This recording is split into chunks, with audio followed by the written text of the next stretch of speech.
Bem-vindos ao... Isso é tudo muito bonito, mas... E chegamos ao último dia de campanha. A altura em que os partidos jogam os principais trunfos. Hoje o PS pode ter recuperado alguma desvantagem, porque organizou um almoço inesquecível, com um apoio de peso para cativar os indecisos. Muito boa tarde a todos. Vamos ver se eu tenho a sorte de conseguir aquilo que normalmente consigo em cima dos palcos, que é o silêncio. Quer dizer, não começou muito bem, não é? Vamos lá ver se vocês se calam. Mas a culpa é dos militantes do PS que estavam a fazer muito barulho. Não me consigo concentrar. Não me consigo concentrar.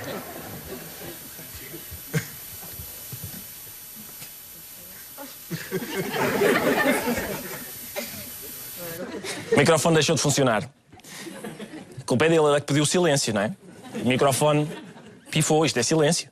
Mas se calhar até calhou bem o microfone falhar, porque Mário Soares chegou nesta altura e deu-lhes a oportunidade de arranjarem o som. Eu gostaria de começar por uma declaração de interesses. Devo dizer que sou amigo pessoal do Dr. António Costa e já me boicotou o Dr. Soares porque entrou. Agora boicota-me o som. Vamos aproveitar esta pausa para fazer um pequeno balanço da participação de Carlos do Carmo no almoço do PS até agora. Primeiro queixou-se dos militantes do PS, depois queixou-se do fundador do PS e finalmente queixou-se do sistema de som do PS. Epá, ó Carlos, não apoies tanto. Levei-lhe sempre o programa das promessas para ele ver o que é que tinha prometido à população de Lisboa e para cumprir, e ele cumpriu.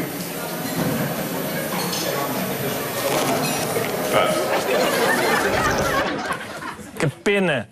Logo agora que ele começava a dizer que o António Costa cumpria as suas promessas, o microfone falha outra vez. Puder, posso. O técnico é que está um bocadinho distraído. Vamos ver se melhora. Atenção, falhou outra vez este técnico, de certeza que vota na coligação. De certeza! O Carlos do Carmo quer ajudar o PS e este técnico não deixa.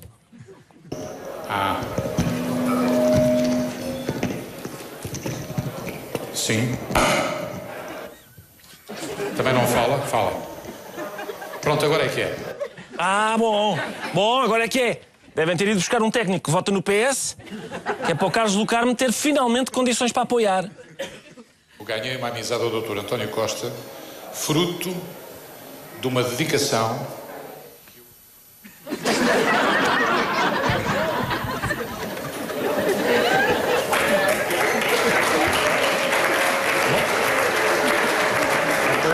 É isso, deve ser isso.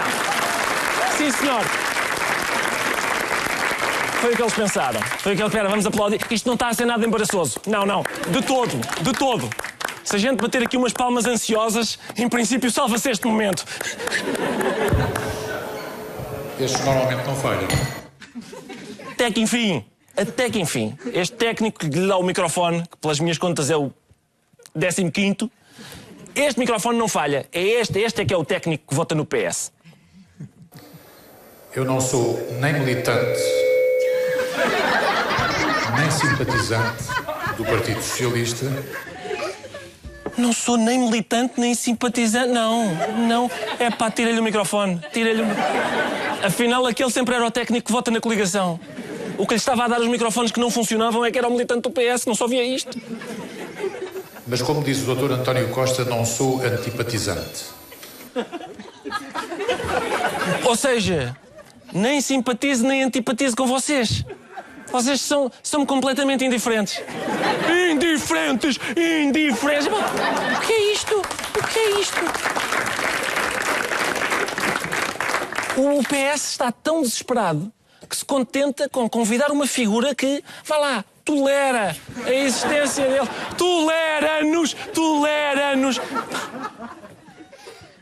Foi muito duro para o António Costa, muito duro, fazer uma campanha com o ex-primeiro-ministro preso. Ei!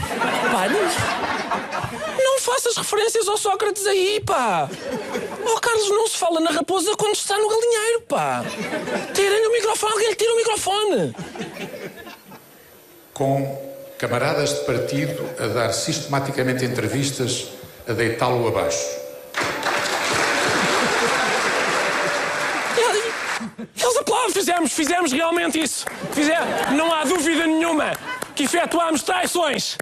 Foi isso mesmo. Bem lembrado, Carlos, somos os filhos da mãe. Não bastava isso. Nas costas do secretário-geral do Partido Socialista apresentou-se uma candidatura a Belém. Não me pareceu bonito também. É o meu ponto de vista. Oh, Carlos, ela está mesmo ali ao lado, pá. Não me pareceu bonito o que ela fez. Está ali. Ela está ali. Isso é política, Carlos. O que se costuma fazer é dizer mal nas costas. Não é com ela. Tirem o microfone. Deem o microfone ao Costa para ele safar isto. Fernando Medina, olha, pode-me dar o outro microfone, que funciona.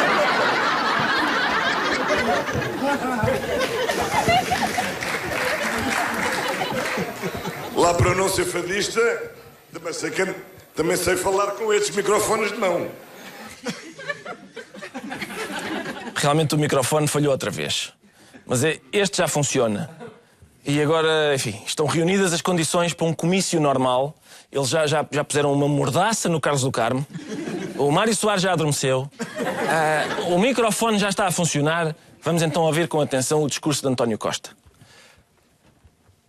Há, obviamente, pessoas que estão indecisas por razões diversas. Mas não é o microfone. O microfone não pode ter as culpas todas.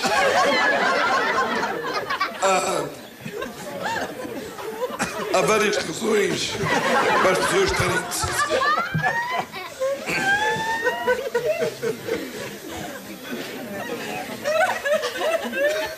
Querem que eu melhore agora? Agora sim, já tenho microfone. Agora é que eu vou cativar esses indecisos. Não consigo. Quando há voz não há microfone. Quando há microfone não há voz. Pá, tudo acontece ao homem. Até eu tenho pena do homem. Por outro lado, atenção, naqueles 5 minutos em que o António Costa não disse nada, o PS subiu ligeiramente nas sondagens. Atenção. Entretanto, a coligação também reservou as tradicionais broncas de última hora para o final da campanha. Passos Coelho, neste momento, está a fingir que acredita em Deus. É o que ele está a fazer agora. O que não é assim tão incrível, uma vez que Passos Coelho também acredita nas coisas que ele próprio diz. E para isso é preciso ter muito mais fé. Um crucifixo, o seu objeto pessoal, com tanto amor e com tanto carinho que não me consigo separar dele. Se calhar estamos a ser maldosos, não é? O simples facto dele nunca ter revelado que tinha fé não quer dizer que ele não tenha fé. Nós não o conhecemos bem. Quem o conhece bem, em princípio, terá outra ideia, não é? Ele usou o crucifixo hoje. Não sabia. Tirou do bolso. Do bolso. Bom sinal. Nunca é tarde para alguém se converter. Nunca é... Pois sim, também. Tenho uma grande notícia hoje. O Ângelo Correia. O quê? Estamos a falar do mesmo Pedro Passos Coelho? Daquele a quem eu arranjei variadíssimos empregos? Ele anda com um crucifixo no bolso agora? Se ele fosse verdadeiramente grato, em vez de um crucifixo, tinha um fio com a minha cara. São Ângelo Correia, padroeiro dos empregos esquisitos. Bom, a verdade é que isto pode fazer parte da estratégia de campanha de Passos Coelho, que foi delineada por brasileiros. Hoje, connosco, temos um dos brasileiros responsáveis pela campanha eleitoral da coligação. Boa noite. Boa noite. Brasileiro responsável pela campanha da coligação. Eu gostava que comentasse estas imagens. Peço a sua atenção. Por exemplo, foi o senhor que inventou isto que estamos a ver, a chamada bolha, ou seja, uma espécie de cordão humano dentro do qual Passos Coelho e Paulo Portas se deslocam nas arruadas. Está a ver? Há um cordão humano que os protege. Foi o senhor que inventou? Foi sim. É uma questão de segurança. Segurança, não é? Para os portugueses não os agredirem. Não, ao contrário, para proteger eles do carinho, há muitos portugueses que querem chegar perto do Passos Coelho e do Porta, para fazer um cafuné neles e dar um miminho gostoso. Um cafuné e um miminho. Acredito que sim. Mas, escute, se os portugueses apreciam tanto o Passos Coelho e o Paulo Portas, porquê é que as imagens deles não estão nos cartazes da coligação brasileiro que é responsável pela campanha? Não, estão, é porque os portugueses arrancaram. Nós pusemos as fotos deles e muitos cidadãos foram aos cartazes desgrudar as fotos para guardar elas nas suas carteiras. Portanto, os portugueses é que foram tirar aos cartazes, dobraram, se calhar, em 128, não é? E guardaram nas carteiras. Está bem. Sim, senhor. Então, diga uma coisa, brasileiro que é responsável por esta campanha, está preparado para no domingo estar a felicitar Passos Coelho pela vitória? Não, no domingo já estou no avião a caminho do Rio de Janeiro. Portanto, o senhor ajuda a eleger Passos Coelho, mas a gente é que leva com a governação dele, é isso? Eu deixei isso muito claro no meu contrato. Para eleger o Passos Coelho é um preço. E para viver no país que ele governa é mais caro. Sabes muito. Obrigado. A verdade é que ainda não é certo que a coligação vá vencer as eleições. Há uma série de outros cenários pós-eleitorais que estão a ser discutidos. Nós escolhemos 3 dos mais prováveis. O primeiro é uma vitória do PS sem maioria absoluta, mas em que Paulo Portas revoga a revogação do irrevogável e desta vez sai mesmo da coligação e coliga-se com António Costa e formam governo. O segundo cenário é um empate técnico da coligação com o PS, que acabam com o mesmo número de deputados e exatamente o mesmo número de votos. Nessa altura, Cavaco Silva terá de se deslocar ao banco para levantar €1 das suas parcas poupanças para decidir a eleição através do sistema de moeda ao ar. Atira-se a moeda ao ar para ver quem governa. E o terceiro cenário, que estranhamente tem sido pouco referido pelos comentadores, é a eleição de Garcia Pereira pelo PCTP-MRPP, que chegando ao Parlamento cumpre a promessa de matar todos os traidores e acaba por obter maioria absoluta porque fica sozinho na Assembleia da República. Confesso que é, como eleitor, o meu cenário predileto. É este. O nosso convidado de hoje costuma fazer o mesmo que nós fazemos neste programa, mas só uma vez por semana e com mais malícia. Eu não consigo ser assim tão mauzinho para a classe política. Senhoras e senhores, o professor Marcelo Rebelo de Sousa.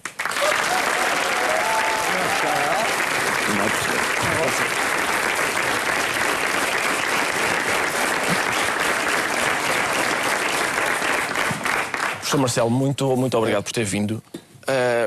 A primeira pergunta, quer dizer, é evidente, porque fala-se muito na hipótese de se candidatar à presidência da República, mas isto não faz muito sentido, pois não? Porque a razão é que o professor haveria de querer perder influência e poder, sendo despromovido de principal comentador a Presidente da República. Bom, antes do mais, muito boa noite. Muito obrigado pelo convite. Boa noite. Bom, eu acho que essa é uma das questões. Não direi que é a única questão, mas é uma das questões. De facto, não tanto pelo aspecto do poder, mas pelo aspecto do gozo. Eu tenho muito gozo em ser comentador. Eu comecei a ser professor e comentador ainda antigamente, durante décadas, e confesso que me custa muito deixar de ser comentador e deixar de ser professor. Não é tanto o problema do poder. Mas depois ponho no outro prato da balança uma coisa que é importante, que é a alegria que eu vou dar às pessoas que eu critiquei durante 40 anos. Eu já estou a vê-los todos em fila, nas 3 estações de televisão, nos jornais, na rádio, é uma besta. O tipo era bom comentador, mas vejam lá, o tipo não acerta uma e tal. Aquele tipo era só falar, mas fazer não faz nada. Tá? Portanto, eu, para dar esse gozo a essa gente toda, vou pensar 2 vezes se é de perder o prazer enorme que tenho em ser comentador. Muito bem, então nesse caso, se calhar é fácil imaginar este cenário. O professor, imagine, por favor, que é Presidente da República. O professor acha que nas audiências semanais com o Primeiro-Ministro, antes da ordem do dia, vai começar por lhe apresentar 2 ou 3 dúzias de livros. Veja este, saiu agora, muito bom. Mais do que 2 ou 3 é pouco. O que eu lhe pedia era, lá no meio, mostrar-lhe a Constituição. Olha, saiu este agora e tal. Isto é muito giro, leia. Só... Por desfeio. Exatamente. Só não, mas eu devo dizer o seguinte, eu tenho sempre comigo uma Constituição. E aquilo que me apeteceria dar a Pedro Passos Coelho, sendo esse o caso, certo, é se eu avançar, e se for os portugueses votarem em mim, era dar-lhe uma Constituição na versão originária assinada por um dos autores. Já viu bem o que vale? Porque eu fui um dos autores da Constituição. Portanto, fomos 250. Já viu bem o que vale dizer, olha, tem aqui, realmente para o futuro, fica a saber o que era a Constituição, com uma dedicatória de um dos autores da Constituição. Portanto, o professor sabe mesmo o que foi lá escrito. Sei. Eu ensino aos meus alunos. Muito bem. Mas eu participei em várias revisões da Constituição, portanto sei muito bem o que foi lá escrito. E é bom, e pode ser muito instrutivo discutir a Constituição, a antiga e a atual, com o Primeiro-Ministro. Mas primeiro ele tem de fazer a leitura integral. Se lhe acontecer um azar... Sim. E vier a ser Presidente da República, com que Primeiro-Ministro é que o professor preferia reunir? Com o Passos Coelho ou com o António Costa? Olha, eu acho o seguinte, eu como cidadão Marcelo Rebelo de Sousa tenho uma escolha que imagina qual é. Se tem uma suspeita, sim. Suspeita. Eu como Presidente da República não tenho que ter escolha. O Presidente da República, se for esse o caso, não tem de preferir um ao outro. É o que for, é o que os portugueses preferirem. Mas digo-lhe francamente que eu gostava de reunir com os dois. Reuni várias vezes e com outros, que é o que faz falta na vida política portuguesa, é realmente as pessoas reunirem mais um bocadinho e falarem mais um bocadinho. Certo. Entretanto, o Presidente da República, o que nós ainda temos, já avisou que não vai discursar no 5 de outubro. Que eu acho mal. Ora, aí está. Eu acho mal que ele não vá ao 5 de outubro. Podia não falar, porque ele mandou o dia seguinte à eleição, não teria grande coisa para dizer. Agora, o Presidente da República... Não, porque naturalmente é cedo para se ouvir os partidos. Agora... O Presidente da República é Presidente da República, a República não tem nada a ver com uma eleição ou com o resultado de uma eleição. República não tem... Deve ir, houve o Presidente da Câmara, Fernando Medina, eu não falo. Mas a pergunta é exatamente essa. Ele agora não vai falar no 5 de outubro. Acha que se o professor for eleito, não é um choque demasiado grande para os portugueses que estão... Porque um presidente está muitas vezes calado, passa para um que está sempre a falar. Eu acho um bocado injusto essa ideia, estou sempre a falar, mas eu vou-lhe dizer o seguinte. Olhando para coisas que disse o Presidente Cavaco Silva, eu muitas delas não teria dito. Portanto, ele tem a fama de falar pouco. Eu tenho a fama de falar muito. Eu não teria dito muita coisa que ele disse durante os 2 mandatos. Isso é mesmo azedo, professor. Mais, faz favor, mais. Não, tem toda a razão. Não está a pensar em algumas declarações que eram evitáveis. Do interesse do próprio Presidente. Sim, sem dúvida. Do interesse do próprio Presidente, não concorda comigo, independentemente das nossas posições diferentes e que respeitamos democraticamente. Exatamente. Perfeitamente. Professor, a propósito disto, eu tenho de fazer esta questão, que é, na moção que levou ao Congresso do PSD, o professor viu isso certamente, o Pedro Passos Coelho traçou um perfil muito geral, muito vago, do que ele acha que deve ser o candidato presidencial apoiado pelo partido. Segundo ele, eu vou citar de cor, não deve ser uma pessoa que tenha um espaço de comentário na TVI aos domingos das 8h40 às 9h15, nem que costume dar garrafas de Oliveira da Serra a Judite Sousa e que, disse ele e as sublinhas da porta, e que, sobretudo, não seja uma pessoa que de vez em quando faça... Bom... O professor...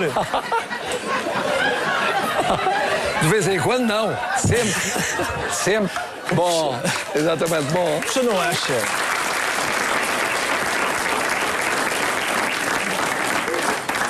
A quem é que ele estaria a referir? O professor Não sei. Marcos Mendes não me parece. Não sei, talvez. Louçã também não. Talvez o Louçã, ele às vezes faz... Louçã faz mas sabe que é o ar-condicionado. Eu quando entrei também estava um ar-condicionado horrível, então não. Bom, mas sabe que as moções não são para realmente levar à letra.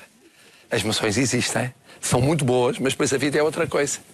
E o contacto entre a moção e a vida é que dá alegria à vida dos partidos.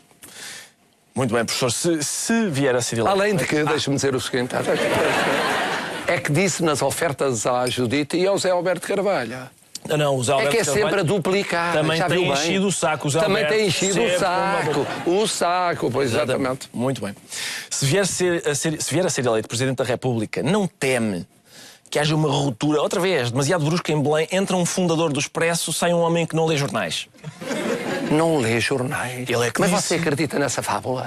Desculpe. Eu estou a imaginar o Presidente Cavaco Silva, pode ser às escondidas, mas logo de manhãzinha a ler os jornais todos, a recortar, a guardar e depois a dizer eu não leio jornais, eu não sei o que é que se passa e tal, mas lê os jornais todos, com certeza. O professor, quem é que acha, ainda dentro deste âmbito, quem é que acha que devia substituí-lo aqui na TVI? Eu tenho uma sugestão. À partida devia ser uma pessoa que também sabe dar notas, como o professor. Uma pessoa que sabe dar notas. A experiência nessa área, por exemplo, o motorista do Sócrates.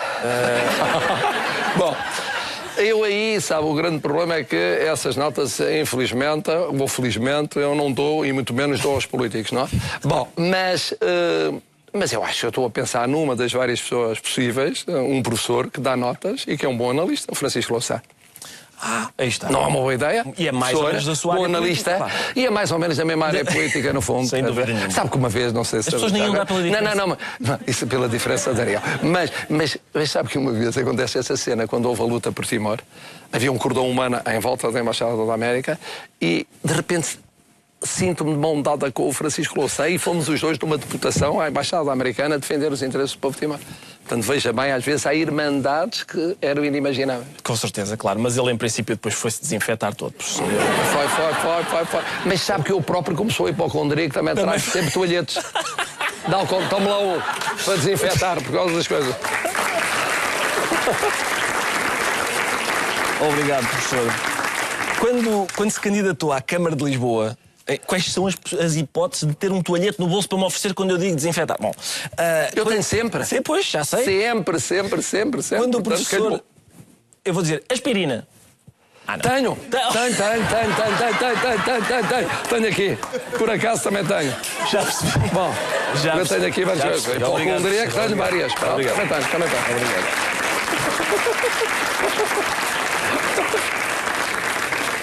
Quando o professor se candidatou à Câmara de Lisboa em 89, uma das suas ações de campanha, a gente se lembra, foi mergulhar no Tejo. Acabou por não ser eleito. Agora, diz-se que o Passos Coelho prefere a candidatura do Rui Rio à sua. Ou seja, sempre que mete um rio, o professor tem dificuldade. É um sarilho. Mas sabe, por isso é que eu mergulho no mar. Para mim, Rio já chegou. Foi uma vez, chegou. Estou vacinado. Estou vacinado. Dirigentes históricos do PSD, como a Manuel Ferreira Leite, o Pacheco Pereira, o Ângelo Correia, o António Capucho, todos eles já deram, enfim, sinais de que não vão votar na coligação. O professor vai cometer esse ato de suprema rebeldia. Quer votar no partido? Ora, aí está.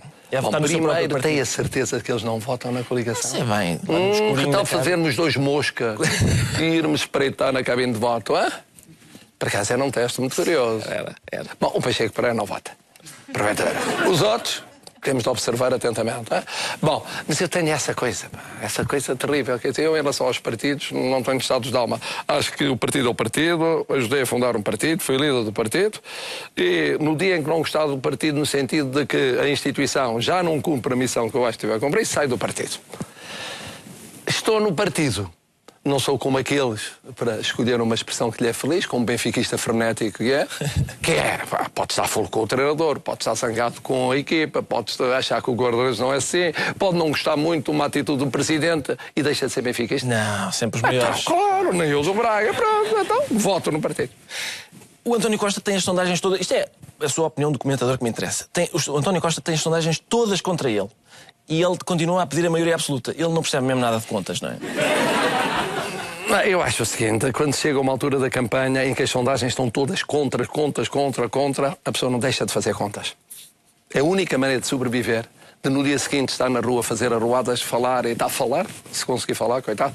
Bom, ele hoje teve azar, nós estamos aqui a rir, mas já imaginou a tragédia que é para ele. Eu tive pena dele. Porque parecia um infiltrado da campanha do PSD a manipular aquilo todo. Alguém do PSD, dos marqueteiros brasileiros, a desligar o microfone. Nem eles desligam o microfone. Depois não sei quantos e tal. Mas, portanto, naquela ponta final, nesta ponta final, a partir de determinado momento, o que há é não fazer contas. Professor, agradeço-lhe imenso. Eu tenho muita pena. Nós temos de acabar, porque já estão a pressionar-me aqui. É publicidade. É isso. O que é que a gente há de fazer? É consigo e comigo. É todos os domingos a mesma coisa. Com certeza. É a mesma coisa. Eu culpo esses bandidos que fazem publicidade. Por esta altura, já há imensa gente a perguntar se hoje não se concatena. E a verdade é que se vai concatenar e é forte e feio. Na nossa rubrica intitulada Concatena, filho, concatena.